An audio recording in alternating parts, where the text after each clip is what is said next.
So, class 7, today we are going to start chapter number 3 of Geography, the changing face of the Earth.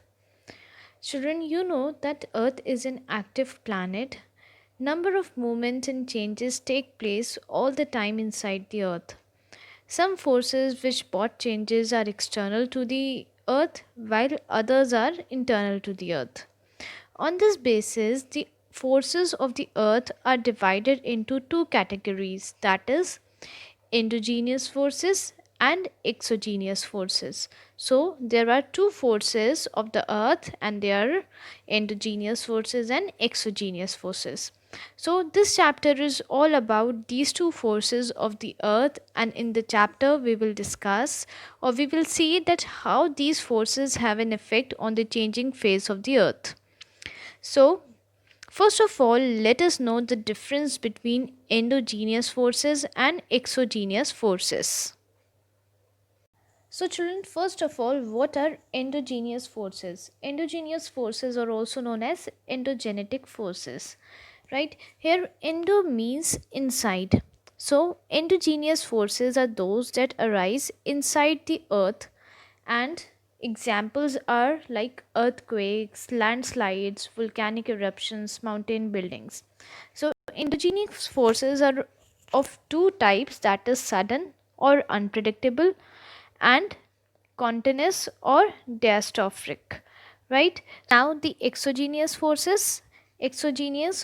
exogenetic forces. So here exo means outside, so exogenous forces are those which arise outside the earth, and the examples of exogenous forces are river, wind, waves, glaciers, etc., right? So now in this video we will study in detail about the endogenous forces of the earth. So now the endogenous forces. As already discussed, endogenous forces are those that arise from inside the earth. Now endogenous forces are further divided into sudden or unpredictable forces like earthquakes and volcanic eruptions, or continuous forces like mountain building. But how these endogenous forces occur? Let's understand this. Order to understand endogenous forces, first we have to understand the theory of plate tectonics, right? So scientists put forward the theory of plate tectonics to explain the changing phases of the earth. As per this theory, the lithosphere or the upper crust of the earth is broken up into a number of pieces, and these pieces are known as tectonics or lithospheric plates. These pieces are rigid and they float on upper mantle or asthenosphere. On this note, let me recall you that the uppermost layer of the earth is lithosphere, and the lithosphere floats on the top of a semi-liquid layer known as an asthenosphere. The asthenosphere is ductile, that is, it is capable of being bent, and the temperature in the asthenosphere is high, around 1600 degrees Celsius. At this temperature, the rocks are nearly molten.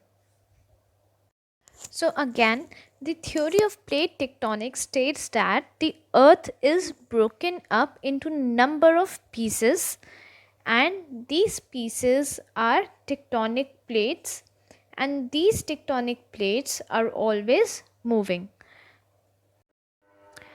So on page number 19 there is a map which clearly shows the 7 major tectonic plates of the world. So these are the 7 major tectonic plates. There are other plates as well, but these are 7 major tectonic plates. So dear students, I hope that it is clear that plate tectonics or tectonic plates are huge pieces of Earth's crust. In the map, it is shown by purple boundaries, and just now we have read that there are 7 major tectonic plates, and the same are represented in this map by purple color boundaries, right? So, as per the tectonic plates theory, the tectonic plates are always moving, but we know that these tectonic plates are huge pieces of earth crust, and they are very huge, as we have just now seen in the map also, that these are very huge pieces of earth crust. So what is the force that moves these massive plates around? So now let us understand that what moves the massive plates around. The force that moves these massive plates around is known as convection, right? The heat from the core of the earth results in the rising of currents of heated magma, and these disturbances form convection cells in the mantle. These rising current of heated magma cause the tectonic plates to move around, which are floating on asthenosphere. The tectonic plates sometimes collide with each other, sometimes they pull away from each other, or sometimes they slide past each other. So, when the plates move towards each other, they are called convergent plates. When the plates move away from each other, they are called divergent plates. And when the movement, so to understand it better, let me show you an interesting animated video. We know that the earth is made up of three layers: the crust, the mantle, and the core. And it is believed that the heat from the core of the earth causes disturbances in the mantle, and these disturbances are known as convection cells. As the mantle material moves, the rising current of heated magma causes tectonic plates to move around. When the tectonic plates move away from each other or in opposite direction, they are called divergent plates. At other places, the plates collide or move towards each other, and they are called convergent plates, while at other places, plates slide past each other, and they are known as transform plate boundaries. As just now I told you that there are a number of movements of tectonic plates, and when these plates pull apart from each other, like shown here, it results in volcanic eruptions.